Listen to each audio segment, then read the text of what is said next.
Since we have two speakers in 1 hour, I'll just say a few sentences on each in the right time. The first speaker is פיליפ וקסלר, who is a professor of sociology of education, my own subject, at the Hebrew University. And we just talked during the break, and we realized that we know each other for more than 30 years, since the old days in University of Wisconsin. But anyhow, since Wisconsin, he moved to the University of Rochester, where he was the dean of the School of Education. And more recently, he was the dean of the School of Education at the Hebrew University. He published a few books on social theories of education, various aspects of social theories. And more recently, he is involved with new thinking on the social foundations of education. So, Professor Wexler, please. Okay, I'm going to speak in English. Thank you very much, Rami. It's really good to be here. אני מתנצל גם למתרגמים. My apologies to the translators וגם לקהל. But I hope that the simultaneous translation will be okay. And where I really want to emphasize something, sound is okay? אתם שומעים? Yes? Where I really want to emphasize something in English, I'll try to go a little bit slower. So the theme here is changing reality through education, something I very much believe in, and it's been an article of faith for me all my professional life. But there is another side to this equation, which is that we also change, education also is changed by reality. So I'm going to talk a little bit about the other side, about changing education through reality, particularly through social reality, how education changes. My topic really is understanding education in society. And I'm going to really emphasize change in the way we think about education, our theory of education, change in research, and to some extent also change in educational practice. Now, all of that changes, partly because we learn more. We learn more about theory, we learn from our research, we learn from our practice, we have best research, we have best practice, we have accumulation. It's tavrut, right? We have accumulation of knowledge, and so we get better. But at the same time, education in theory and in research and in practice changes also because of changes in culture, changes in social structure, changes in society. Education also changes from the outside. So that understanding education is not only a question of disciplines, but of wider social regimes of knowledge, of paradigms, which frame educational theory and research and practice. Paradigm changes do not take place in an academic bubble. They are influenced by social movements and wider transformations in society. So first I want to talk a little bit about education in society and how we teach education in society, to teach the relationship between education and society. You see what my emphasis is going to be? We spend a lot of time working internally on our methodology, on our ideas, on our various practices and research, but we are not living in isolation. We're living in a living, real, historical, social, cultural reality of major social movements which changes historically, and that makes a difference for what we do in education. So first I want to say something about how we teach this relationship between education and society.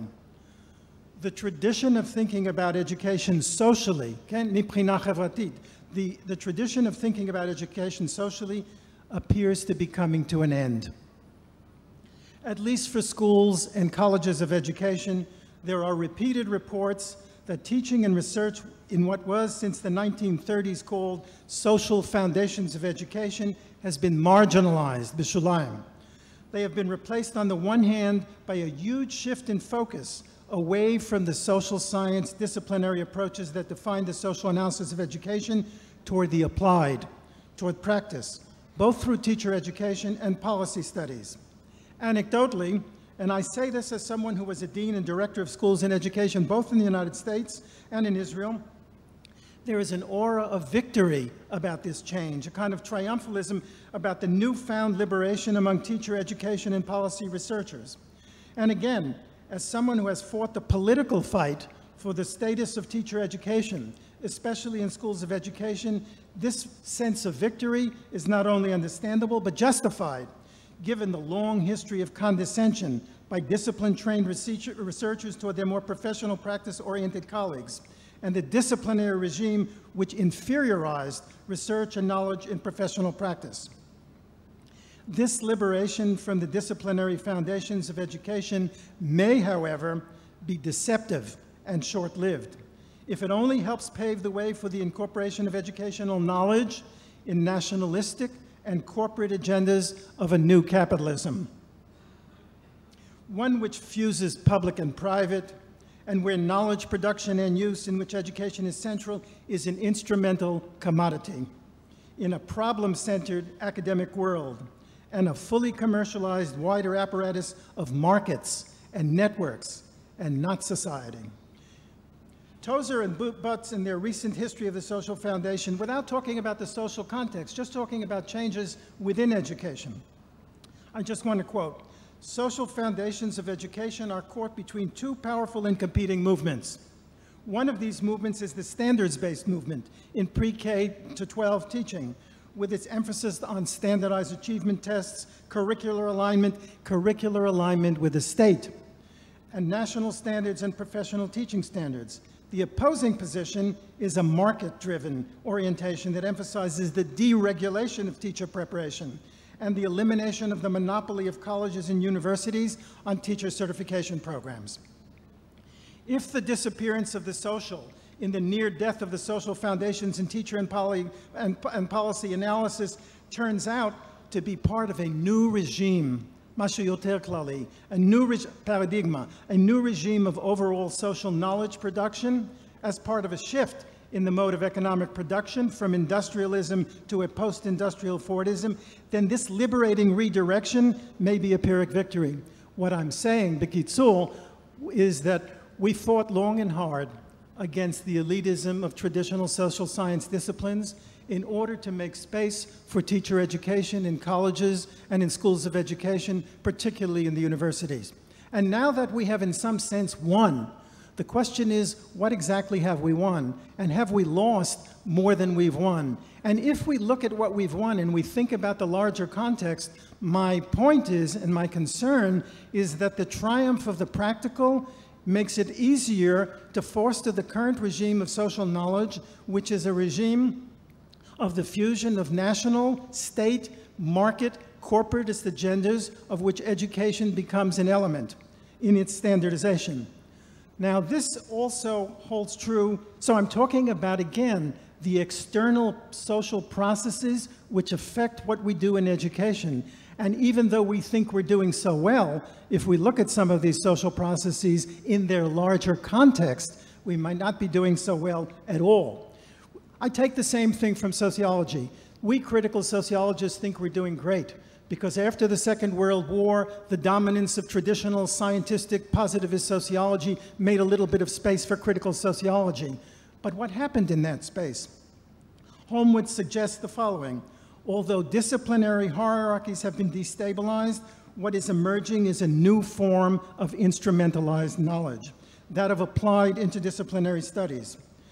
Part of disciplinary displacement is an applied, problem-centered knowledge which is based in economic categories and which not educational ultimately, but ultimately economic, of which education becomes a subcategory. Economic categories, and which represents closer and more direct linkages not only between research and application, but between the state sector and private corporations in the newer networks and coalitions of a new spirit of capitalism. This is not the interdisciplinary critical studies of the industrial era. This reorganization of knowledge leads to, I'm talking about the wider organization of knowledge in society and how education fits into that. This reorganization of knowledge leads to an increasing integration of university research and economic goals. Not only do private interests gain, okay? Private interests gain, האינטרסים הפרטיים של החברות המסחריות. Not only do private interests gain in a corporatist melding of state and economy, but so do, to quote Helmut and others, researchers in professional disciplines such as management, and I would add also education, struggling to wriggle out from under the condescension of the more established academic disciplines. Shuv, we think we're doing so great. The question is, how well are we doing in society with our educational reforms, and to what extent, to what uses are they being put, and how do they fit in a different regime or collective discourse of knowledge, which makes knowledge into a traded commodity on markets that are controlled by a fused national state and corporate hierarchy. So the price of our victory is a loss of critical distance and capacity, traded at the door of practical integration, and then the loss of a pivot for critical vision and transformation. In other words, I'm worried about the loss of the social. Now I want to say something about social movements. I have no idea how I'm doing on time. I'm going to try to go fast because there's a lot of things I want to say. I want to say that we critical educators, we critical social educators also thought, not only in teacher education, but social educators generally, we thought we've won a great victory because we have critical approaches. But as I've said, paradigms change also from without. And so what I tried to show early on is that the critical approach to social education comes from social movements. And the social movements that I've written about and that I thought were important in thinking about were the anti-war movement, the movement of Afro-Americans, I'm talking about the United States for a moment, the student revolt against the universities. All of that got to be represented in research as science. In other words, social movements affect our assumptions and our knowledge about what is important in education. And in critical sociology, the same thing. Feminism, gay rights, post-colonialism, all of the new left gets to be represented in various ways within the university. In other words, if we suffer the dangers of knowledge being instrumentalized, we also suffer the danger of critical social foundations. That's what these guys are talking about, critical. They think we have a critical approach in education now. And what do we have? We have the routinization of the earlier social movements. We have critical pedagogy. We have qualitative research. These are we have critical pedagogy, we have qualitative research, we have diversity. My question, though, is what have we given up with these victories? Have we given up to have this critical approach, these critical terms? Have we given up the power of analytical, explanatory critique in favor of the use of concepts for all the otherwise laudable goals of political mobilization and inclusion? What am I saying here? I agree with those goals. These are the goals we fought for. We want that. But what happens? What happens to concepts once they become tools of political mobilization? What happens to the capacity to analyze the social and educational present? The loss of the analytical power that is at the heart of social critique. I'm going to run out of time. I'm just going to tell you, I'm going to summarize what this paper says. I'm a qualitative researcher and an ethnographer. Qualitative research that just does description is not social analysis. It is not educational analysis. It is description and display. So I'm concerned about that. Diversity broke the back of elitist monopolies of social reality and science. Kol hakavod, anachnu ba'ad. But what happens when diversity becomes a limitation on our imagination, when it becomes a formula instead of a key to opening the analytical doors of education? This, I'm going to get to my point in a minute. This routinization of critique born in the new social movements, as it appears in the, quote, critical approach, is partner to the instrumentalization of knowledge that has displaced elitist, exclusionary social disciplines in education. Between instrumentalization and routinization, how do we now find the critical social? And what can we see might be its implications for education in the future? even for a new social foundations of education. Zabikoret, that's the critique. Marshav, from movements to knowledge. Historical social change brings new and newer social movements to the core. These social movements go deeper into the social core than the democratization of legitimate identities, which I'm in favor of. Transforming the deeper movements are movements about the transformation of the structure of society, not only about inclusion, about the structure of society, and the culture of society, and with that, the character of education. Three transformative social movements stand out in the present. Three transformative social movements. One, the revolution in the forces of production. The economic revolution, which is digitalization. Digitalization is no simple economic upgrade. It is a total social transformation. No less an upheaval than was the Industrial Revolution when it supplanted feudalism. Simultaneously, the alienation of modernity and the loss and destruction of the body and of nature, the organic integrity of the self, and the ecological totality at the planetary level, this is now what we aim to reverse in a wide range of New Age and environmental movements, ecologia. And along with this, there is a revitalization of the pre-modern through although almost in unrecognizable ways, the spiritual revolution and what is coming to be called the post-secular society, like the digital and economic revolutions. I'm saying that the social changes of the new social movements of the 60s and 70s, which were movements of inclusion, were successful to some extent. What happened is that they were routinized in our concepts. They became sometimes almost slogans, and that the real problem is the extent to which they block our vision from understanding the very deep historical changes which are going on in society now, in which have long-run implications for the future of education. Each of these transformations requires rethinking of the meaning of society and the social, both generally for knowledge and for education. I'm going to only take one example, okay?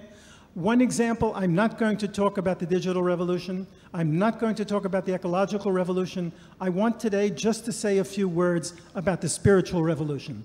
Academics in these fields call this, and I quote, the religious turn in academic discourse.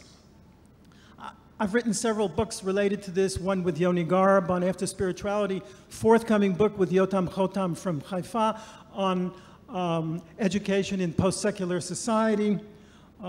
My own interest is in Jewish mysticism particularly, although I want to point out, and I'll say something about Oren Ergaz, who's here today also, the same thing is happening in Hinduism. In India, the work of Ananta Giri is just now being published. He calls it beyond sociology. What is beyond sociology?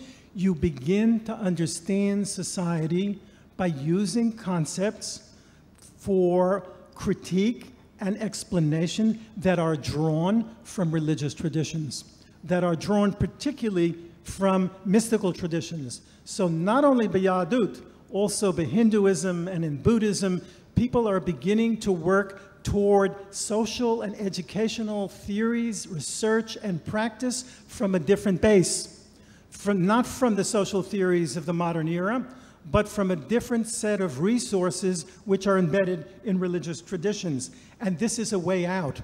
This is a way out of the co-optation of the practical and a way out of the co-optation of the critical. I don't want to bore you with sociology, but Max Weber, the great sociologist whom Gershom Scholem called that master of sociology, the great master of sociology, Weber thought we were living in the modern era in an iron cage, right? No exit. No exit, but there are exits. There are exits theoretically and practically, although that they are not the most obvious ones. Okay, so there's a lot of literature. I could put little quotes up on the screen about what has changed. Let me just give you a few sentences. From Brian Turner, for example, we might argue that the public space has been resacralized. Okay? Kadosh, Kedusha, Mechadash, the resacralization, Kedusha, the revitalization of the sacred. Insofar as public religions, play a major role in political life.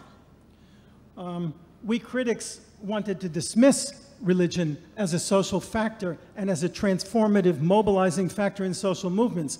Particularly my friends and colleagues on the British left, some of whom may be here, and also on the American left, thought it was very strange that I came to Israel. They thought it was very strange that I wanted to study Jewish mysticism. They thought it was very strange that Hasidut, which seems to them to be cult-like, that Hasidut might contain social concepts and ways of understanding that are applicable to the explanation of social reality and educational theory and practice when they are taken out of the traditional concept and used in a broader secular domain.